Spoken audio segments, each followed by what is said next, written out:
आज आपण बऱ्याच आजारांवर रामबाण उपाय असणारा पौष्टिक मुखवास बनवतोय। बाजारातून आपण मुखवास घेऊन येतो, तो बराच महाग मिळतो। शिवाय बरेच पदार्थ मी यामध्ये असे घातलेत ते त्यामध्ये नसतात। घरच्या घरी तुम्ही असा हा खूपच कमी साहित्यामध्ये पौष्टिक मुखवास बनवू शकतात। खूपच स्वस्त आणि मस्त असा बऱ्याच आजारांना नियंत्रित ठेवणारा मुखवास आज आपण बनवणार आहोत। तर हा पौष्टिक मुखवास बनवण्यासाठी इथे मी गॅसवर पॅन ठेवलेला आहे। गॅसची फ्लेम अजून चालू केलेली नाही। सुरुवातीला आपण सगळे पदार्थ यामध्ये घालून घेणार आहोत। तर इथे मी 100 ग्रॅम 1 वाटी बडीशेप घेतलेली आहे, तुम्हाला वाटीचं प्रमाण सांगते। आणि त्यानंतर इथे मी 50 ग्रॅम ओवा घेतलेला आहे। ओवा थोडासा जास्तच घातलाय कारण ओव्याचे फायदे सुद्धा भरपूर आहेत। यानंतर 4 चमचे इथे मी धणा डाळ घातलेली आहे। ही भाजलेलीच आहे, पण बाहेरून आणल्यानंतर काही वेळा ती मऊ पडते, यासाठी पुन्हा भाजून घ्यायची आहे। 2 मोठे चमचे इथे मी जिरं घेतलेलं आहे आणि 2 चमचे पांढरे तीळ घेतलेले आहेत। आपण जे पदार्थ घालतोय ते सगळेच उपयोगी पडणारे आहेत, तर या पदार्थांचा तुम्ही या मुखवासामध्ये नक्कीच वापर करा। यानंतर 2 मोठे चमचे कलिंगडच्या बिया आणि भोपळ्याच्या बिया घातलेल्या आहेत। भोपळ्याच्या बिया माझ्याकडे थोड्या होत्या म्हणून मी थोड्याच घातल्या, तुम्ही 2-2 चमचे घालू शकतात।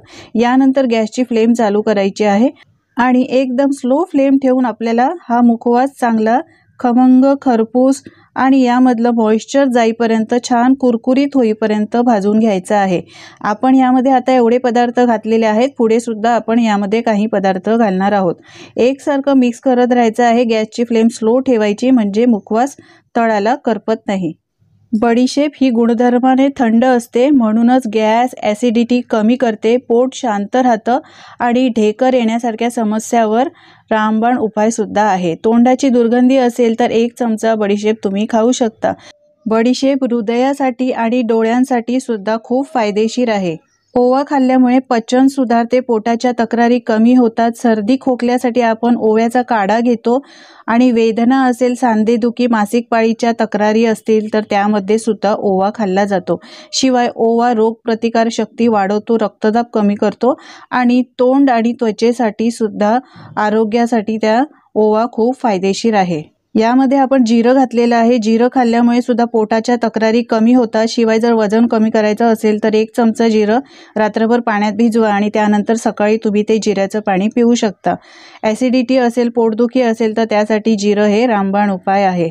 मुखवासाला मस्त सुगंध येतोय, मस्त छान भाजले गेलेले आहेत। आता यानंतर इथे मी 100 ग्रॅम जवस घातलेले आहेत। जवस घालायचे, माझ्याकडे हे भाजलेले जवस होते म्हणून मी हे नंतर घातले, पण तुमच्याकडे भाजलेले नसतील, कच्चे असतील तर इतर साहित्य आपण सुरुवातीला घालून भाजलं त्याच वेळेला तुम्ही जवस घालू शकता आणि मिक्स करून असं भाजू शकता। याचा मस्त तडतड आवाज येईपर्यंत सगळे पदार्थ परत भाजून घ्यायचे आहे। जवसमध्ये सांधेदुखीसाठी भरपूर प्रमाणात पौष्टिक गुणधर्म आहेत। यामध्ये भरपूर प्रमाणात फायबर आहे, तर पोटाच्या तक्रारी असतील, बद्धकोष्ठता असेल, कॉन्स्टिपेशन असेल, सांधेदुखी, गुडघेदुखी असेल तर जवस खाल्लेच पाहिजे। मी जवसाच्या लाडवाची रेसिपी सुद्धा अपलोड केलेली आहे। खूपच पौष्टिक लाडू बनवलेले आहेत, तर ते लाडू सुद्धा तुम्ही पहा आणि करून बघा आणि तुमचे अनुभव माझ्यासोबत शेअर करा। तीळ सुद्धा थंडीमध्ये खाल्लेच पाहिजे, इतर वेळेला सुद्धा खायचे पण कमी प्रमाणात खायचे। तिळाचा पण भरपूर शरीराला फायदा होतो। कलिंगडच्या आणि भोपळ्याच्या बिया आपण यामध्ये घातलेल्या आहेत, त्या सुद्धा खूपच पौष्टिक आहेत। त्यामध्ये सुद्धा भरपूर प्रमाणात फायबर आहे। जवसाचे बिया खाल्ल्यामुळे आपल्याला जर तुम्हाला रक्ताची कमतरता असेल तर त्याचा सुद्धा हे खाल्ल्यामुळे फायदा होतो। आता इथे चटचट आवाज यायला लागलाय, मस्त तुम्ही आवाज ऐकलाच असेल।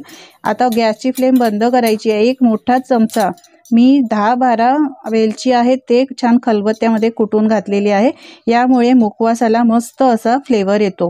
गॅसची फ्लेम बंद करून घालायची आणि एकदा मिक्स करून घ्यायचं आहे।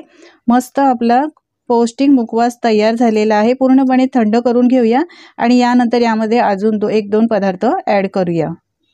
पॅनमधनं मुखवास काढून घ्यायचा दुसऱ्या भांड्यामध्ये, नाहीतर काय असतं पॅनचं टेम्परेचर गरम असतं, त्यामध्येच ठेवाल तर ते करपू शकतं। मस्त असा आपला हा पौष्टिक मुखवास तयार झालेला आहे। मी पूर्णपणे थंड करून घेतलेला आहे, थंड करूनच घ्यायचा। आता यानंतर आपण यामध्ये काही 1-2 पदार्थ घालूया। तर यामध्ये अजून चव येण्यासाठी मी इथे 1 चमचा काळं मीठ घालते। काळं मीठ घातल्यामुळे हा मुखवास थोडा चवीला अजून चांगला लागतो।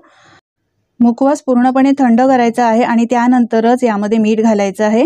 गरम असताना जर मीठ घालाल तर मुखवासाला पाणी सुटेल, ओलसर होईल आणि हा मुखवास आहे तो जास्त दिवस टिकणार नाही। अगदी किंचित जराशी मी इथे हळद घातलेली आहे। हळद ही सर्दी खोकल्याला दूर ठेवते, शिवाय अँटीसेप्टिक सुद्धा आहे, पौष्टिक आहे। जराशी हळदीचा वापर यामध्ये नक्की करा। आता सगळं व्यवस्थित मिक्स करून घ्यायचं आहे। छान असं मिक्स करून घेतलेलं आहे। हळद आणि मीठ आहे नंतर घातले ते असं व्यवस्थित मिक्स करून घ्यायचं आहे। फक्त रोज सकाळ संध्याकाळ जेवणानंतर फक्त 1 चमचा तुम्ही खा, तुम्हाला कोणताही आजारपण जाणवणार नाही। इतके आपण पौष्टिक पदार्थ घातलेले आहे। बाहेर तुम्हाला दुकानात मिळतील का असे हे पौष्टिक पदार्थ घातलेला असा पौष्टिक मुखवास?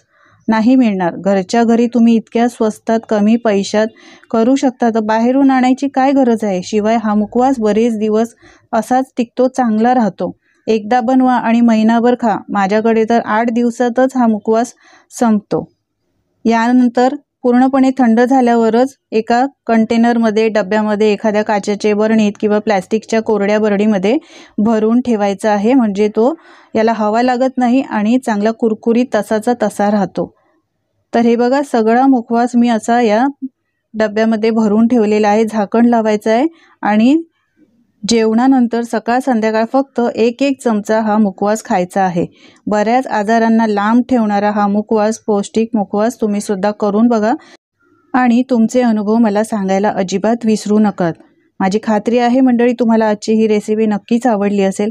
जराही आवडली असेल तर लाईक करा, शेअर करा आणि अशाच नवनवीन रेसिपी पाहण्यासाठी नवीन असाल चॅनलवर तर चॅनलला सबस्क्राईब करा। धन्यवाद।